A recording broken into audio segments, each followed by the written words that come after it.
Em 1993, o professor Philip Johnson, da Universidade da Califórnia, em Berkeley, convidou um grupo de cientistas e filósofos para reunirem-se numa pequena cidade na costa central da Califórnia. Eles vieram de grandes centros acadêmicos, inclusive Cambridge, Munique e a Universidade de Chicago, a fim de questionar uma ideia que tem dominado a ciência por 150 anos. A reunião em Pajaro Dunes representou um ponto decisivo para muitos de nós.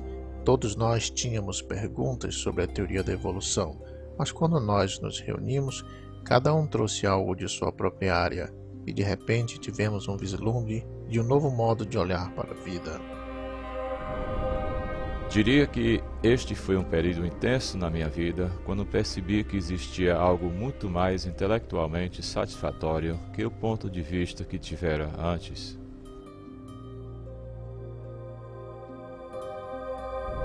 Recordando agora, acho que aquele encontro me deu a motivação para realmente examinar as evidências e ver para onde elas apontam. Percebi que este questionamento era maior que qualquer pessoa ou matéria de ensino. Era o início de uma comunidade de cientistas que estavam agora dispostos a enfrentar o mistério fundamental da origem da vida.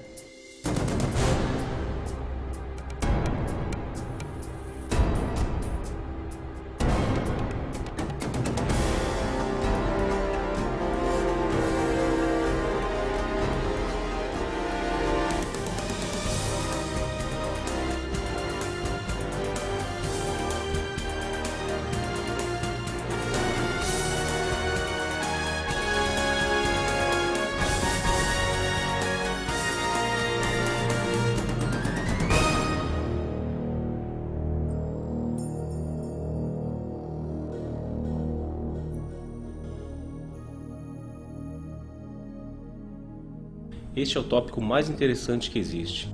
De onde viemos? Como chegamos aqui? O que nos trouxe à existência? Onde nos encaixamos em relação à realidade como um todo? Considerando a diversidade e complexidade incrível da vida, inevitavelmente surge a pergunta: o que trouxe tudo isso à existência? Foi simplesmente o acaso e necessidade, ou há algo mais acontecendo? Existe um propósito, um plano, um projeto devido a uma causa inteligente? Penso que esta seja a pergunta fundamental.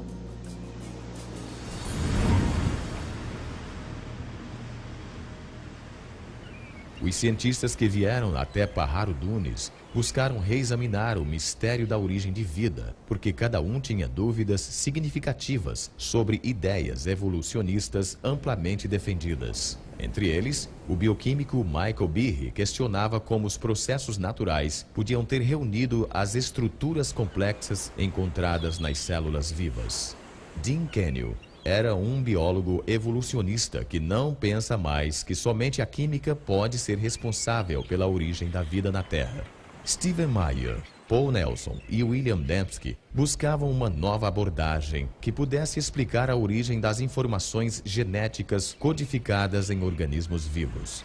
Esses cientistas e filósofos começaram a formular uma alternativa para a teoria central de biologia moderna, uma teoria nascida na mente de um naturalista britânico chamado Charles Darwin.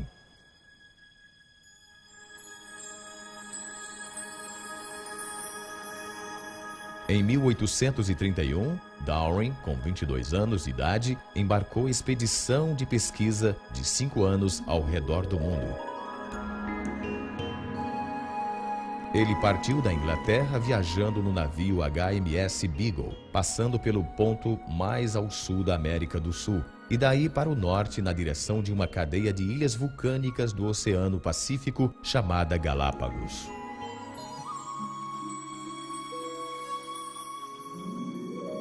Neste arquipélago solitário, a uns 1000 quilômetros da costa ocidental do Equador, Charles Darwin encontrou uma variedade extraordinária de pássaros, répteis e mamíferos, os quais nunca tinha visto antes.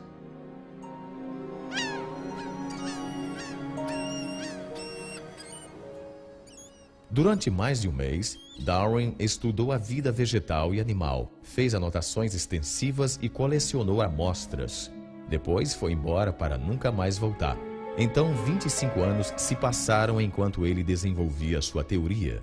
Em 1859, Darwin publicou um livro intitulado A Origem das Espécies. Seu impacto sobre a ciência e, no final das contas, sobre toda a cultura ocidental foi dramático. Darwin alegou que toda vida era o produto de forças naturais puramente desgovernadas. O tempo, o acaso e um processo que ele chamou de seleção natural.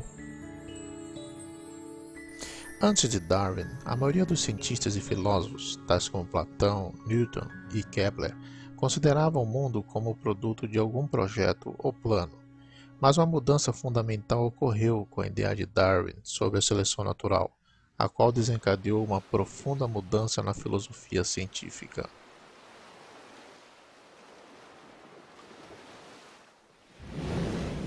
Darwin não foi o primeiro a propor a teoria da evolução. Porém, ele foi o primeiro que ofereceu um mecanismo natural plausível para a mudança biológica através de longos períodos de tempo. Para entender como a seleção natural funciona, considere as populações de tentilhões que Darwin encontrou nas Ilhas Galápagos. Há 3 espécies de tentilhões que habitam as Ilhas Galápagos. Elas variam sutilmente em termos de tamanho e forma de bico. Darwin voltou à Inglaterra com 9 espécies diferentes destes pássaros.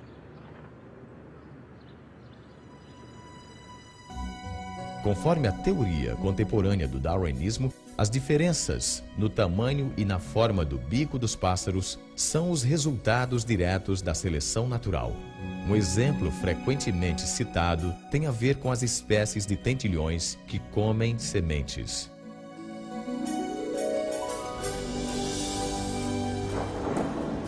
Nos anos de fortes chuvas, há abundância de sementes pequenas e macias. Os pássaros com bicos curtos facilmente encontram comida. Porém, num período de seca, as únicas sementes que se encontram são as do ano anterior, que têm uma casca dura. Nestas condições, somente os pássaros com bicos mais longos e mais afiados conseguem quebrar a casca para comer as sementes. Os pássaros com bico comprido sobrevivem porque conseguem alcançar comida. O bico mais comprido dá o que os biólogos chamam de uma vantagem útil. Os tentilhões com bicos menores, infelizmente, morrem de fome porque não conseguem alcançar comida. Se o tempo de seca se prolonga, o ambiente provoca uma mudança nas características da inteira população de tentilhões. Com o tempo, o bico longo é repassado a sucessivas gerações porque esses bicos possibilitam a sobrevivência dos pássaros. A seleção natural foi uma ideia convincente. As variações físicas que eram vantajosas seriam herdadas por sucessivas gerações. Através deste processo, com o passar de muito tempo, organismos fundamentalmente diferentes surgiriam sem qualquer forma de direção inteligente. Darwin quis explicar tudo da história da vida em termos de processos naturais sem inteligência. O que encontrou foi que um processo que observava em populações domésticas também funcionava nas selvagens. O próprio Darwin era bem versado na área de criação doméstica de pombos. Ele sabia que os criadores foram capazes de realizar mudanças dramáticas numa população, selecionando somente certos espécimes para